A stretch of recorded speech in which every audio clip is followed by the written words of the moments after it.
বাবরকে কেন আব্বা ডাকছে ভারত? এই বিষয়টি নিয়ে উপমহাদেশ সহ সারা বিশ্বে ব্যাপক আলোচনা চলছে।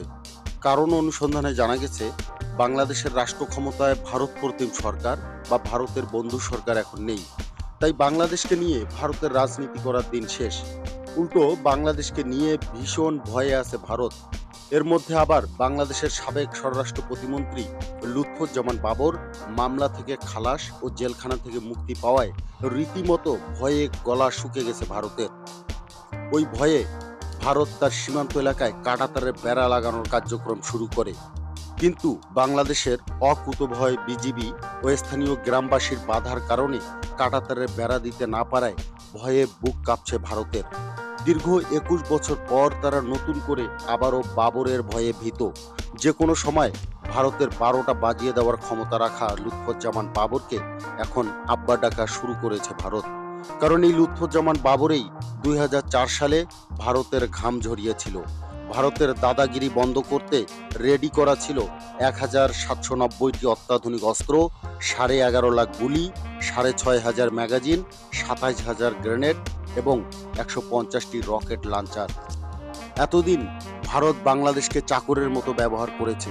এদেশের মানুষ চড়া দামের কারণে ইলিশ খেতে না পারলেও দাদাবাবুরা ভারতে বসেই খেয়েছে বাংলাদেশের সুস্বাদু রূপালী ইলিশ, রাজশাহী রাম।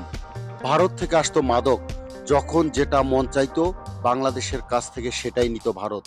ভবিষ্যতে যাতে এই সুযোগ সুবিধাতে ব্যাঘাত না ঘটে এবং বাংলাদেশের মানুষ যাতে ভারতকে ভয় করে, সেই জন্য তারা বিডিআর বিদ্রোহের নামে ৫৭ জন দেশপ্রেমিক সেনা কর্মকর্তাকে হত্যা করে, ফেলানির লাশ কাঁটাতারে ঝুলিয়ে রাখে, সীমান্তের মানুষকে পাখির মতো গুলি করে, আর সাবেক স্বরাষ্ট্র প্রতিমন্ত্রী লুৎফুজ্জামান বাবরকে মিথ্যা মামলায় ফাঁসিয়ে দেয়। প্রতিবেশী রাষ্ট্রকে খুশি করার এই মামলা তাই শেষ হয়েও শেষ হয় না। হুকুম হয় বাবরের ফাঁসিরও, কিন্তু কথায় আছে না, রাখে আল্লাহ মারেকে। ৫ আগস্টের রাজনৈতিক পট পরিবর্তনের ফলে ভারতের বন্ধুরা ক্ষমতা থেকে বিদায় নেয়। ফলে ভারতের বুদ্ধি ফাঁক হয়ে যায়। ঠিকভাবে ঘুমাতে পারছেন না ভারতের প্রধানমন্ত্রী নরেন্দ্র মোদী ও ভারতের সীমান্তরক্ষী বাহিনী। খাঁচার বাঘ বাবরকে এতদিন খাঁচার মধ্যে বন্দি করে রাখা হয়েছিল, কিন্তু এখন সেই খেপা বাঘ খাঁচা থেকে বাইরে এসেছে। এ কারণেই ভারতের প্রধানমন্ত্রী নরেন্দ্র মোদী, স্বরাষ্ট্রমন্ত্রী অমিত শাহ ও সীমান্তরক্ষী বাহিনী বিএসএফ এর প্রধান এমএল কুমায়াতের চোখে ঘুম নেই। তারা এখন উঠতে বসতে বাবরকে আব্বা আব্বা ডাকা শুরু করেছে। ভয়ে তাদের মুখ শুকে গেছে।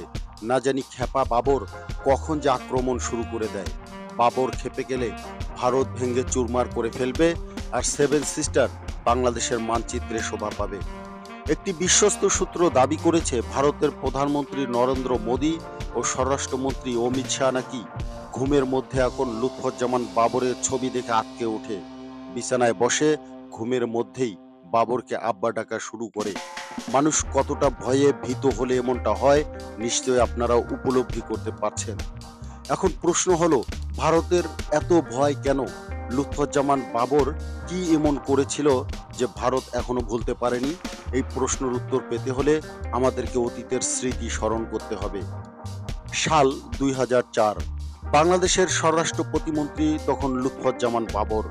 প্রচণ্ড প্রতাপশালী ও প্রভাবশালী বিএনপি সরকারের এই মন্ত্রী ছিলেন ভারত বিরোধী। তিনি ভারতের অন্যায় কোনো আবদার ও আগ্রাসনকে তোয়াক্কা করতেন না।